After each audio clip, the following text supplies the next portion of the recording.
Wallet, हा रुमाल, हा सुद्धा ठेव. आता एक रुमाल आहे ना, दुसरा कशासाठी हवाय? अरे एक तोंड पुसायला, दुसरा नाक पुसायला. घे. तिच्याकडे लक्ष द्यावं एवढी महत्वाची नाहीये ती. माझं एक, खूप दिवसांनी ऑफिसला चाललंयस, बट झाल्या प्रकरणाबद्दल कोणी काही बोललं, मागे काही वाच्यता केली तर कोणाची काय हिंमत आहे का मला बोलायला? आणि जरी बोललेस तरी मला माहिती आहे ना काय करायचं ते. एकेकाला हेच तर करायचं नाहीये. डोक्यावर बर्फ आणि तोंडात साखर. रक्तात नसली तरी जिभेवर साखर असायला हवी. युवराज, कळते का मी काय म्हणते ते? हे बघ, त्या न्यूज गोळा करत फिरणं, फाईल डिलीट करणं, अपडेट करणं हे तुझं काम नाहीये. युवराज खांडेकरची जागा कुठे? तर MNNच्या मालकाच्या खुर्चीत. तो मान आहे, अधिकार आहे त्याचा. आणि तुला जर हे सगळं करायचं असेल, मिळवायचं असेल, तर मी जे सांगते तसं करावं लागेल. मागे काय म्हणाले होते तुला? की वाघ सुद्धा शिकार करताना 4 पावलं मागे येतो. तुला थोडं नमतं घ्यावं लागेल.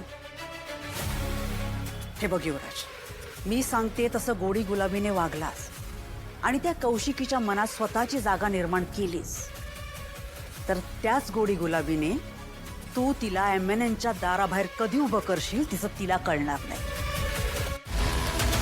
पण मी सांगते ते करावं लागेल. आता राहता राहिला प्रश्न त्या तारिणी आणि केदारचा. एकदा का सगळी सूत्र तुझ्या हातात आली की त्या केदार तारिणीला खांडेकर हे आडनाव नाही काढायला लावलं ना, तर मी सुद्धा नावाची पद्मिनी खांडेकर नाही. अच्छा, आणि माझी तब्येत बरी नाही हे माहिती आहे म्हणायचं तुला. काय कुठे होतीस, कुठे तू? अजिबात फिरकलीच नाही सिधे. पण केदार सुद्धा फिरकलं नाही. पण त्या दिवशी कुठे होतात गे तुम्ही? हा,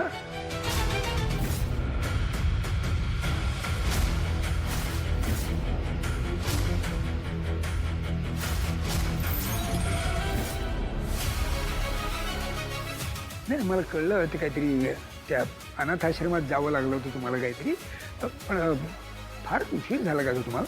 हो, ते अनाथ आश्रमात ना बाबा एका मुलीची मेडिकल इमर्जन्सी होती, म्हणून तिकडे जावं लागलं आम्हाला.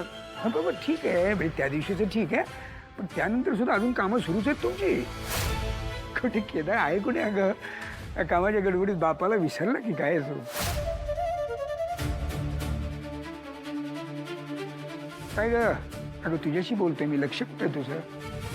तो बाबा मॉर्निंग वॉकला गेला असेल, येतच असेल थोड्या वेळात.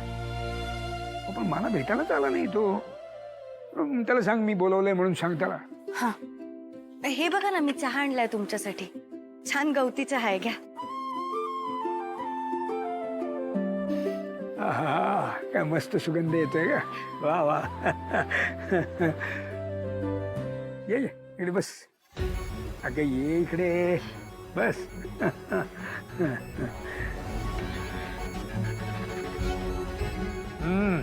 वा.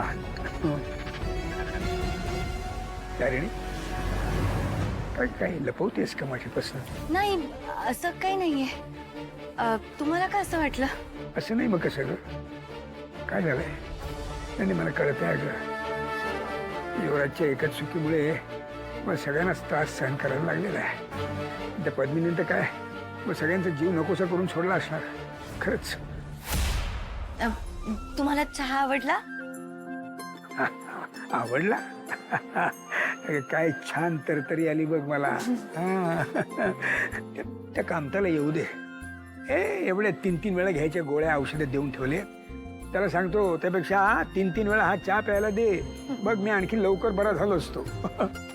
बरं बाबा, मी येऊ का आता?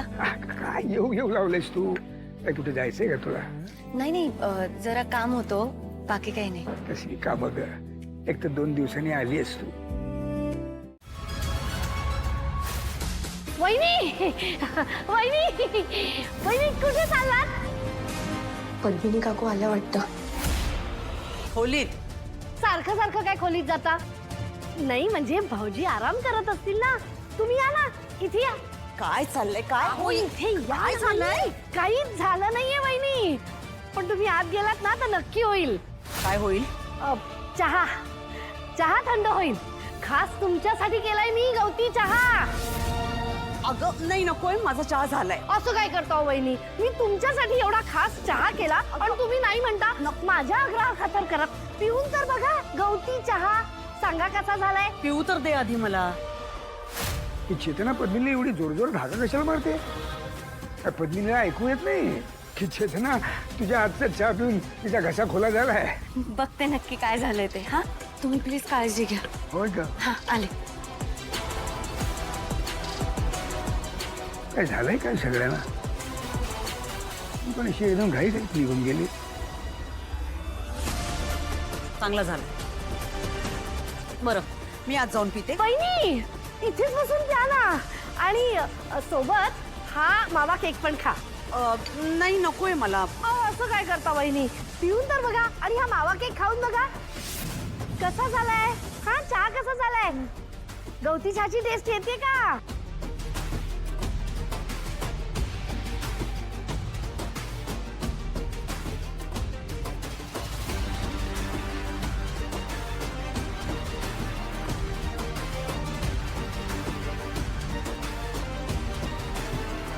ठीक आहे, आज जाऊन बसा आणि निवांत प्या चहा आणि केक सुद्धा. काय चाललंय तुझं? हा, मगाशी म्हणालीस इथे बसून प्या, आता म्हणतेस आज जाऊन प्या. काय चाललंय? तसं नाही हो वहिनी, ती तारिणी येते ना, तिला बघून तुमचा मूड खराब व्हायला नको म्हणून म्हटलं. ती बघा, ती आली बघा.